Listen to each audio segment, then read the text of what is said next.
Power scaling has been a thing for as long as pulp culture has existed, and many people have found it annoying and obnoxious since a long time ago. But in recent memory, with the rise in popularity of battle manga such as Kengan Ashura, Baki, JJK, Records of Ragnarok, and so on, power scaling has reached a whole another level of stupidity. If you look up power scaling on YouTube, the first few things that come up are videos critiquing this trend, so it's certainly not a new topic. I did not watch any, so the points I bring up in this video may or may not overlap with other people's ideas, so just getting that out of the way. I also want to clarify that this video is about power scaling in terms of 2 or more characters from the same series, as opposed to across different series like Death Battle. So let's begin.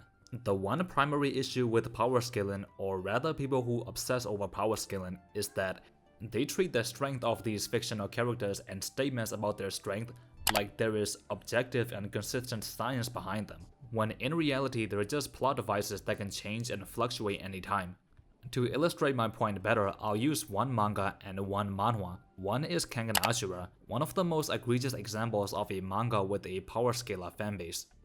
The second example actually gets my point across better, but it's a lesser known title, so I'll go with Kengan first. Just in case you don't read or watch Kengan, you'll still be able to follow my point, so don't worry.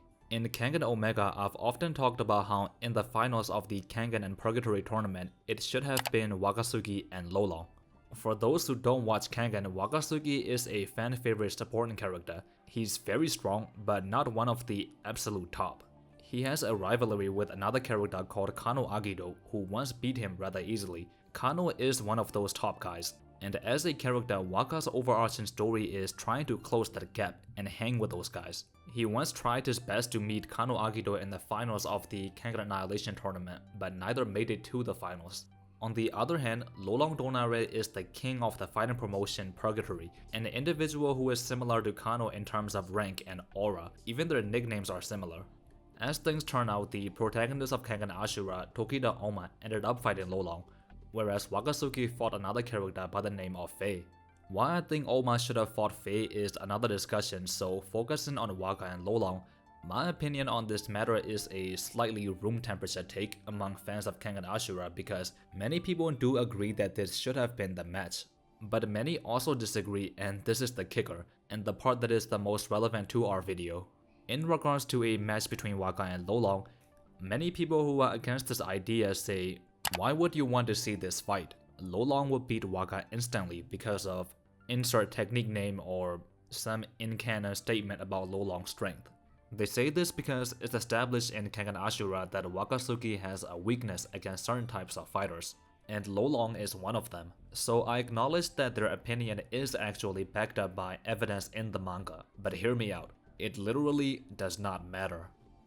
When people say stuff like this, they forget that in the right context, character A being so much weaker than character B is literally just an intentional narrative wall and an obstacle that character A has to overcome.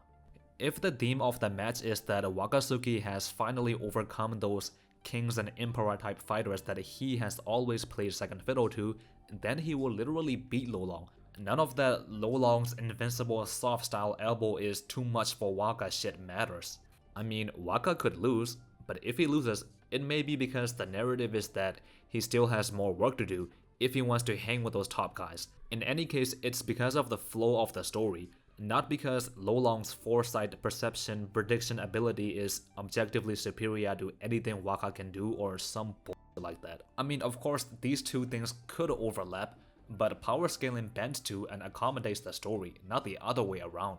And this is obviously not just Kengan, it's every fandom in the world. Fiction is fiction for a reason. You're treating the logic and statements of a story where superhumans exist, like they're objective sports, where you can compare the stats and previous performances of certain athletes and put it up against one another. In any kind of fictional work, any statements about a character's strength is just the product of one individual's imagination, and these things rarely ever remain consistent over time. Look at Dragon Ball. When they wanted Gohan to take center stage again, they gave him a boost, and the explanation for it is just his potential. He made a massive jump in power, and he's comparable to Goku and others now. These things change all the time in service of the story. Like, there is no point in obsessing over stuff like this. Why do you think words like ass pulls or nerfing exist? To get to my second example, it's a manhwa called Castle. Excellent manhwa, and I've made a video on it too. The protagonist is someone called Kim-shin. There are 4 characters that are relevant to our discussion. The protagonist Kim-shin, one of the main cast Pi-Woo-jin and Kim-shin's mentor Gang-min-sung, and this presumed final boss called Choi Min-wook. Choi Min-wook is the president of this massive criminal empire called Castle. Kim-shin's father was killed by the personal assassin of Choi Min-wook, and the story is about Kim-shin getting his revenge. In the events of season 1 of Castle, Kim-shin managed to kill the man responsible for his father's death, but he did not stop there, and he joined Castle to get closer to Choi Min-wook and kill him as well. So that's Kim-shin.